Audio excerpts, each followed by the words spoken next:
दोस्तों आज हम बात करेंगे मूविंग एवरेज के बारे में। सो मिलते हैं वीडियो में और देखते हैं।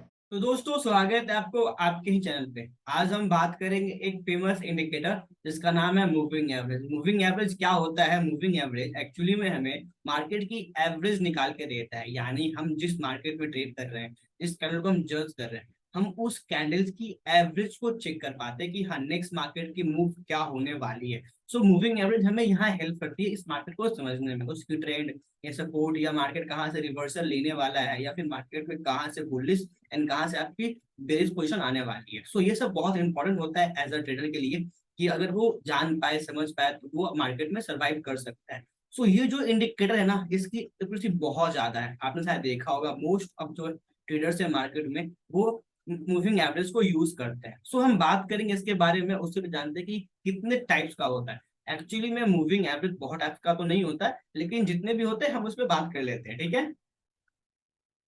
मूविंग एवरेज आपका SMA simple moving average, daily moving average, moving average addictive, फिर आता है आपका वेटेज मूविंग एवरेज, देन जो हम मोस्टली यूज करते हैं उसे बोलते हैं EMA मतलब exponential moving average. Exponential moving average हम डेली यूज करते हैं और अपने हम समझते हैं, और देन हम सिंपल यूज करते हैं। और अभी तक जो ये सब नाम पढ़ चुके हैं हम, daily moving, MA, WA, weightage average moving भी हम यूज करते हैं, बट हम हरदम नहीं करते। वो एक मार्केट के कंडीशन के हिसाब से हम इसे समझते हैं और यूज करते हैं। सब उस पर हम बात करेंगे, पहले जान लेते हैं कि EMA और SMA क्या होता है। एक्चुअली क्या होता है ना, EMA हमें लास्ट कैंडल, यानी अगर मैं बात करूं तो मैं इसमें रफ कर लेता हूं उसको कि हम जान गए। ओके, EMA हमें लास्ट कैंडल की एवरेज, जी हाँ, EMA हमें लास्ट कैंडल की एवरेज, जो हमारी ये लास्ट है ना कैंडल, जैसे कि वन कैंडल फॉर्म हो गया, दो कैंडल फॉर्म हो गया, थ्री कैंडल फॉर्म हो गया, हमें इस लास्ट कैंडल की एवरेज निकाल के देता है according to 20 candles, 30 candle, 200 candles. और एस एम में भी सेम काम करता है आपका। वो भी बहुत सिंपल मार्केट, यानी मतलब डेली मार्केट में चेक करने के लिए, यानी लॉन्ग टर्म इन्वेस्टमेंट करनी है तो आपके लिए SMA और EMA आपकी जो डेली मार्केट, यानी इंट्राडे में अगर हम किसी ऑप्शंस या फ्यूचर्स में हम बात करते हैं तो हम EMA यूज करते हैं, जो हमें काफी हेल्प करता है एज अ लाइव मार्केट में ट्रेंड को समझने में। उससे पहले बात करते हैं कि एक्चुअली में ये एवरेज निकालता कैसे है। ओके, हमने जान लिया टाइप्स, अब हम बात कर रहे हैं कि एक्चुअली में ये एवरेज निकालता कैसे है। तो अगर मैं बात करूं, आपके घर में 5 लोग रहते हैं और पांचों में कुछ अच्छी खासी वेटेज है सबके पास, ठीक है। अगर मैं बात करूं कि हम अपने घर में जो है एक आदमी, दो, तीन, चार, पांच, तो हम पांच को ऐड करके ना उसकी एवरेज बात कर लेते हैं।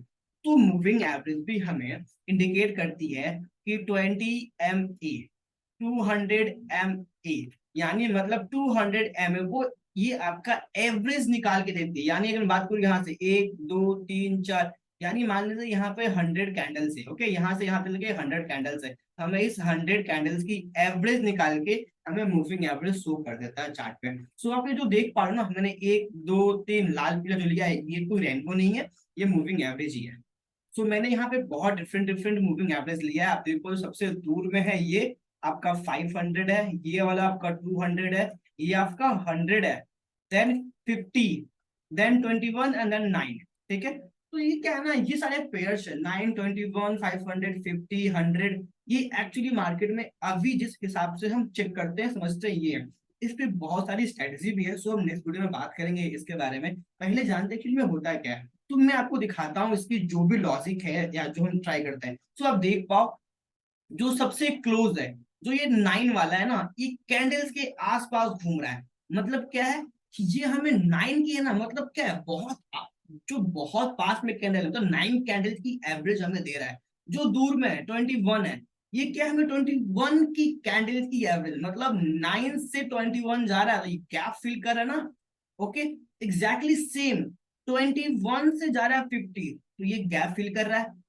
तो इससे क्या हम समझेंगे इसमें गैप क्यों फिल कर रहा है। उससे पहले हम जानते हैं, अगेन आप देख पाओ ये भी गैप, ये भी गैप, यानी मतलब ये 200 से डायरेक्ट 500 या 300 का गैप फिल कर रहा है। ये मतलब क्या है, एक्चुअली में हम जितना दूर जाते हैं ना, हम उतनी बड़ी लॉन्ग पोजीशन को आइडेंटिफाई कर पाते हैं, और जितने पास रहते हैं ना, हम उतनी जल्दी ट्रेड में एंट्री एंड एग्जीक्यूट करते हैं। यानी मैं डायरेक्ट बोल रहा हूँ, मेरी टाइम फ्रेम 5 है और मैं एक इंट्राडे ट्रेडर हूँ। सो मेरे लिए क्या है, जो सबसे पास में है, यानी 9 एंड 21। और अगर मुझे लॉन्ग टर्म इन्वेस्टमेंट करनी है, लॉन्ग टर्म हमें चेक करनी है, मार्केट में होल्ड करनी है, तो मेरे लिए क्या है, मूविंग एवरेज 200। यानी काफी बेस्ट होगा हम लॉन्ग टाइम पोजिशन को जज करें, हम समझेंगे हर एक स्ट्रेटजी को अच्छे से। मैं उसके लिए भी आपके लिए स्पेशल वीडियो लेके आऊंगा, ओके। बट उससे पहले हम इसके बारे में जानते हैं कि इसे काम क्या करता है। एक्चुअली क्या है ना, कि जो हम बात करते हैं simple moving average, simple moving average हमें एक ट्रेंड लाइन जो मैं ड्रॉ कर रहा हूं, आप देख लो, first candle, second candle, third candle, इसके बेस पे क्लोज प्राइस को ट्रैक करता है। यस, क्या करता है, क्लोज प्राइस को ट्रैक करता है। सबसे इंपॉर्टेंट अगर कुछ होता है इसमें, वो है आपकी टाइम फ्रेम। आप किस टाइम फ्रेम में किस टाइप का मूविंग एवरेज यूज कर रहे हैं। मेरे ख्याल से अगर मैं बात करूं तो moving average daily time base पे काफी एक्यूरेट काम करता है।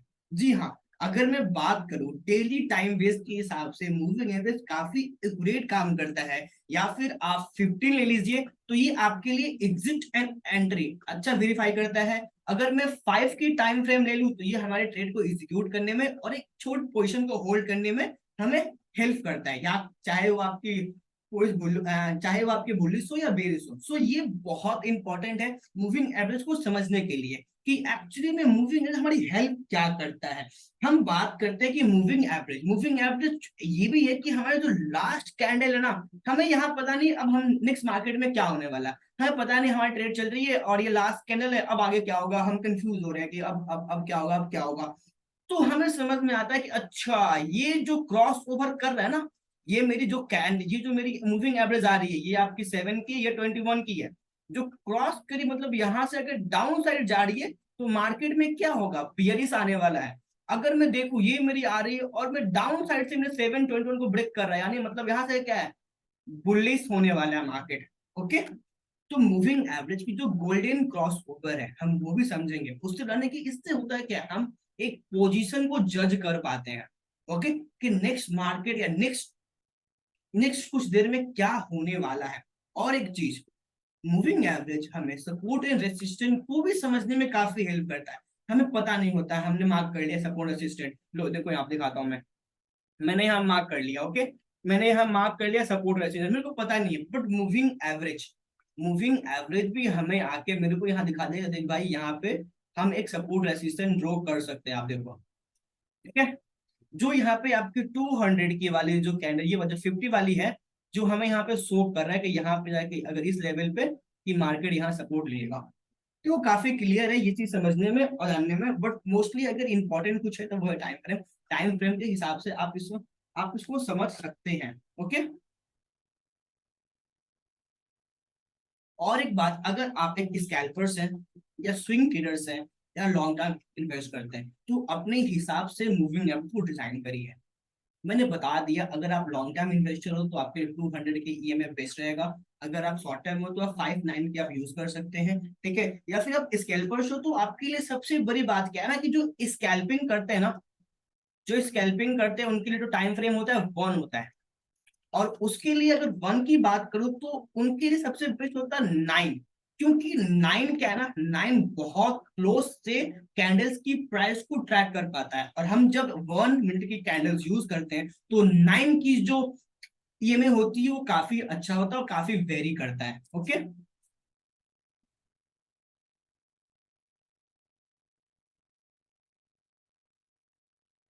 हमें ट्रेंड की आइडेंटिफाई या सपोर्ट रेसिस्टेंस या ट्रेंड लाइन को समझने में ये काफी यूज आता है। हम ईएमए को यूज कर सकते हैं इस चीज की कंफर्मेशन लेने के लिए कि मार्केट में नेक्स्ट क्या मूव हो सकता है।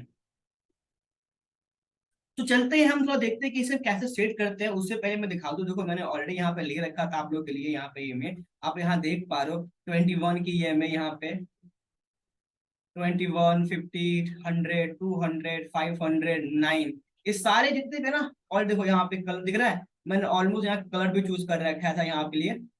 तो इसे कैसे सेट करते हैं, पहले हम उस पर बात करते हैं कि इसे हम कैसे सेट करेंगे अपने। तो हमें जब आनी है अपनी एंजलमेंट के पोर्टल पे, हमें जाना है इंडिकेटर, ओके। उससे पहले मैं इसे रिमूव कर देता हूँ। सो अब देख पा रहे हो मैंने पूरा अपना रिमूव कर दिया। अब हमें क्लिक करना है इंडिकेटर के ऑप्शन में और यहाँ हमें सर्च करना है ईएमए। ओके, सो अब देख पा रहे हो हमें यहाँ दिख रहा है एक्सपोनेंशियल मूविंग एवरेज। ओके, सो हमें इस पे क्लिक कर लेना है और क्लिक करने के बाद आप देख पाओ जो मेरी मूविंग एवरेज यहाँ ओपन हो गया। अब हमें इसे सेट कर लेनी है, हमें जाना है इसमें। और आप यहाँ देखो हमें तीन ऑप्शन है। एक ऑप्शन आपके यहाँ पे इनपुट की है, एक स्टाइल की है और एक विजिबिलिटी की है। विजिबिलिटी हमें यूज हम किसी काम नहीं आता है, बट हम जो बात करेंगे हम मेनली जो काम आएगा इनपुट। इनपुट में आके हमें अपनी लेंथ को चेंज कर लेनी है। आप यहाँ देख पा रहे हो हमें इसे चेंज कर लेनी है। इसे क्या करनी है अपने हिसाब से। अगर मैं बात करूं मैं 9 चाहूँ तो मैं 9 यूज कर सकता हूँ, मैं 200 यूज कर सकता हूँ, मैं आपकी 21 यूज कर सकता हूँ। जो मैं 7 चाहूँ 7 यूज कर सकता हूँ, 5 चाहूँ 5 यूज कर सकता हूँ। जो मुझे मेरे पसंद है मैं वो यूज कर सकता हूँ। तो जो मेनली है मैं अभी 21 लूंगा। ओके, और मैं आऊंगा स्टाइल में और स्टाइल में आके अपने कलर को भी चेंज कर लूंगा। ओके, और मैं यहाँ के डिफॉल्ट में आके मैं यहाँ पे अपनी उसको सेव कर लूंगा एज अ डिफॉल्ट। सो आप देख पा रहे हो मैंने यहाँ पर कलर चेंज कर लिया और मैंने लिया और मैं एक और लूंगा जाके यहाँ से अगेन ईएमए। आप देख पाओ मैंने एक और ले लिया और मुझे सेम टाइम फ्रेम आ गई। मैं अगेन आ गया इनपुट में और इसे मैं कर दूंगा 9 पे। इसकी मुझे कलर चेंज करनी थी। ओके,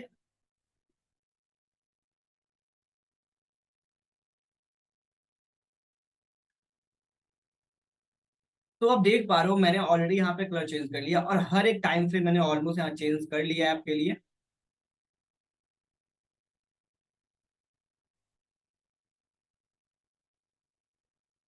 ये जो आपकी ग्रीन वाली है आपकी 9 है और ये जो बड़ी वाली आपको जो ऑरेंज में है वो आपकी 21 है। तो आप देख पाओ जब भी ये जो छोटी वाली है इसको बोलते हैं फास्ट लाइन, और जो ये बड़ी वाली इसको बोलते हैं स्लो लाइन। ओके, क्योंकि ये बहुत स्लो स्लो चलती है, मार्केट के नीचे ही, हम ट्रैक करते हैं। और जो 9 वाली है क्या ये मतलब प्राइस की इक्विट पे काम करती है।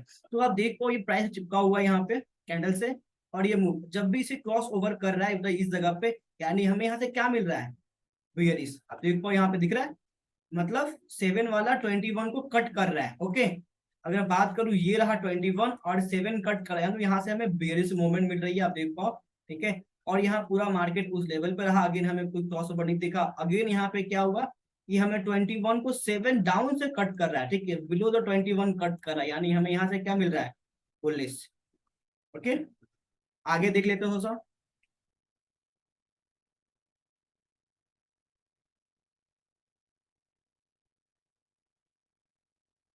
आप यहाँ देख पाओ इस जगह पे ये हमें क्या कर रहा है 21 को डाउन से काट रहा है, बिलो से काट रहा है, 21 से काट रहा है 7 नंबर। और देखो यहाँ से क्या है मार्केट अप ट्रेंड में है ना। और जो अभी तक मार्केट टच नहीं, एक बार मार्केट ने 21 की एमए को टच किया था, ठीक है, मतलब यहाँ पे हमारी एग्जिट हो चुकी थी मार्केट में। और देन यहाँ से हमें एक अप साइड देखो एक बार भी इसने टच नहीं किया मार्केट को, यहाँ ट्राई किया लेकिन टच नहीं किया है, मतलब यानी कि हम मार्केट में रह सकते हैं। ओके, ये हमें बता रहा है कि आप मार्केट में रह सकते हो। और आप देख पाओ ये क्लोजली मार्केट को ट्रैक करते हुए इस लेवल के ऊपर, मतलब क्या है कि मार्केट बुलिश है, अप ट्रेंड में है, हम जा सकते हैं। आप देखो अगेन यहाँ से 21 को मार्केट ने कट किया इस लेवल से और हमें यहाँ क्या मिला बेयरिश। ओके, और आप देख पाओ ये 21 अप साइड में है और ये डाउन साइड प्राइस, मतलब क्या है कि मार्केट क्या है बेयरिश है। यानी कि जो 21 है वो अप साइड है, जो 7 है या मतलब फास्ट लाइन है क्या है वो डाउन साइड है, मतलब ये ऊपर से कट कर रहा है 7 किसको 21 से। तो क्या होता है ये होता है बेयरिश, तो हमें ये डाउन साइड देखने को मिल रहा है। और ये ऐसी पूरे ट्रैक करते हैं और भी बहुत सारे स्ट्रेटेजी है जो ईमे पे काम करते हैं, लोग यूज करते हैं। अगर मैं बात करूँ तो अगर जैसे कि मैंने अभी यूज किया 21 9, लोग 250 यूज करते हैं, लोग 5 and 25 यूज करते हैं। तो हम उसके बारे में भी बात करेंगे। मैं जो मेरी नेक्स्ट वीडियो होगी वो आपके लिए 250 के ऊपर मैं बनाने वाला हूँ नेक्स्ट पार्ट इसका, ठीक है। तो इसे हम ऐसे ही यूज करते हैं और काफी एक्यूरेट, मतलब हम बात करें ना तो ईएमए की जो एक्यूरेसी है वो 90% तक राइट है। अगर आपको अच्छे से और इसे एज अ टाइम फ्रेम पे यूज करने आता है मतलब टाइम फ्रेम के हिसाब से, या मैं बोलूँ 15 मिनट के हिसाब से, 5 मिनट, तो ये आपके लिए काफी बेस्ट इंडिकेटर हो सकता है। उससे पहले आप इसे बैक टेस्ट जरूर करेंगे। बिना बैक टेस्ट किए आप मार्केट में कोई भी इंडिकेटर यूज ना करें, क्योंकि आपको इसके बारे में नहीं पता। मैं बता रहा हूँ, आप जान रहे हो। अब ये नहीं जो मैंने यूज किया आप गए और यूज किए और फिर आपको पता क्या होने वाला है। तो आप इस बात का ध्यान रखें, आप खुद की स्ट्रेटजी खुद बनाएं, समझें। ठीक है, बिहाइंड द रीजन मैंने क्यों लिया आप ये जानते नहीं है, मैं फिर भी बताने की कोशिश कर रहा हूँ, तो इसे आप समझें। और आप इससे बैक टेस्ट करने के बाद ही आप अपने लाइव मार्केट में इसको यूज कर सकते हैं। तो मिलते हैं नेक्स्ट वीडियो में। नेक्स्ट वीडियो भी हमारा किसका, ईएमए का होगा। ठीक है, तो दोस्तों अगर आपने अभी तक अपना डीमेट अकाउंट नहीं बनाया है तो मैंने डिस्क्रिप्शन लिंक डाल रखा है, किसका, एंजल वन का। जाइए और अपना अकाउंट खोलिए फ्री में। Thank you. सो गाइस चलिए देखते हैं एंजल वन पे ऑर्डर कैसे प्लेस करते हैं। दिख रहा होगा ऊपर सर्च बार, हमें सर्च बार पर क्लिक करनी है। एक इंटरफेस खुला जहाँ पे हमें अपने स्टॉक को सर्च कर लेना है। सो मैंने बैंक निफ्टी सर्च किया है और बैंक निफ्टी खोलते ही हमें एक इंटरफेस खुला जहाँ पे हमें उसकी प्राइस लिस्ट, हमें सब कुछ दिख रहा होगा और नीचे में दिख रहा है हमें एक बाइंग का ऑप्शन। सो हमें बाइंग करनी है, सो हम बाइंग पे क्लिक करेंगे और देन एक इंटरफेस खुला जहाँ पे हमें कैरी फॉरवर्ड और इंट्राडे दिख रहा है। कैरी फॉरवर्ड वो होता है जब हम एक स्टॉक को एक से ज़्यादा दिन तक रखते हैं, और इंट्राडे आज खरीदे आज ही बेच दिए। ठीक, देन हमें दिख रहा है लॉट साइज। लॉट साइज वो होता है एक स्टॉक का साइज जितना हम स्टॉक बाइंग करना चाहते हैं। ओके, देन हम देख रहे हैं limit and market price. Limit होता है जब भी एक स्टॉक की एक लिमिट प्राइस पे खरीदते हैं। ठीक है, और मार्केट प्राइस, जैसे मार्केट में जो प्राइस चल रहा है उसी पे ले लेंगे। ठीक है, और लिमिट में हम अपने स्पेसिफिक प्राइस पे डील करेंगे। ओके, देन हमें अभी बाइंग करनी है तो पहले हम अपनी लॉट साइज डाल देंगे।